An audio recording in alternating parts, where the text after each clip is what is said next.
जी आज आपके द्वारा प्रेस कॉन्फ्रेंस की जा रही है, प्रेस कॉन्फ्रेंस करने का क्या मकसद है आपका?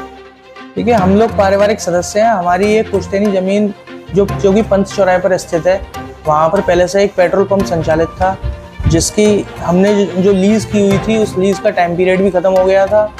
और उसके बाद जिसके नाम पर वो लाइसेंस था पेट्रोल पंप का, उन्होंने वो लाइसेंस भी कंपनी में सरेंडर कर दिया था। तो उस तरीके से फरवरी में वो पेट्रोल पंप बंद हो गई थी।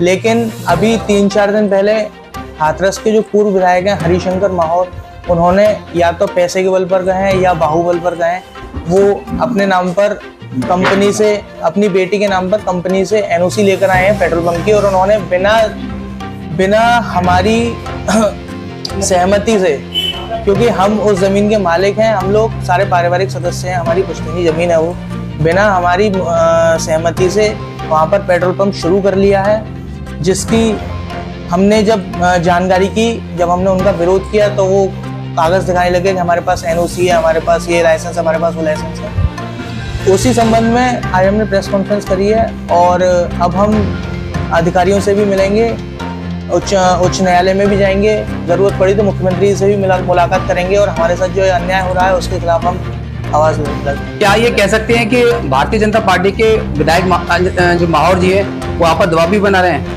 हाँ, उन्होंने पहले दबाव भी बनाया था। जब हमने वो पेट्रोल पंप बंद करा दी थी तो उन्होंने हम पर दबाव बनाया था कि ये जगह हमें लीज़ पर दे दो, कि हमारे साथ पार्टनरशिप कर लो, क्योंकि हम लोग पारिवारिक हैं, हमें अपनी अपनी जगह अलग अलग करनी है। तो इसलिए हमने उनसे मना कर दिया था कि हमें दोबारा लीज़ नहीं करनी है, हमें दोबारा पेट्रोल पंप या उस पर कोई काम नहीं करना है, हमें अपनी सारी ज़मीनें अलग अलग रखनी है।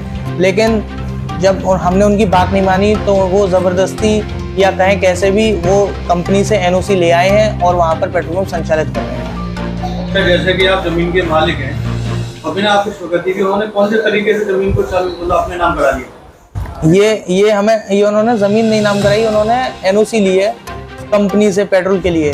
और डीएसओ साहब ने भी डीएसओ लाइसेंस दिया है, जिला प्रशासन ने भी उनको एनओसी दी है।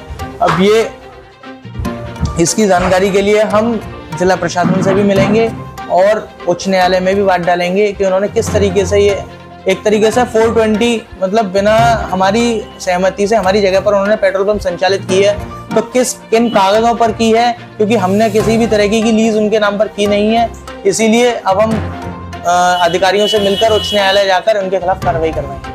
क्या आपका उनसे कोई किरायानामा वगैरह भी तय हुआ है? हमारा उनसे ना कोई किरायानामा है, ना कोई लीज डीड है, ना कोई इकरारनामा है, ना कोई किसी भी तरीके की कोई भी कागजी कार्रवाई नहीं है। पूर्व में संचालित थे पेट्रोल पंप के मालिक, उनके आपके द्वारा कितने साल की लीज दी गई थी? इनको 30 साल की लीज थी जो कि खत्म हो गई थी हमारी।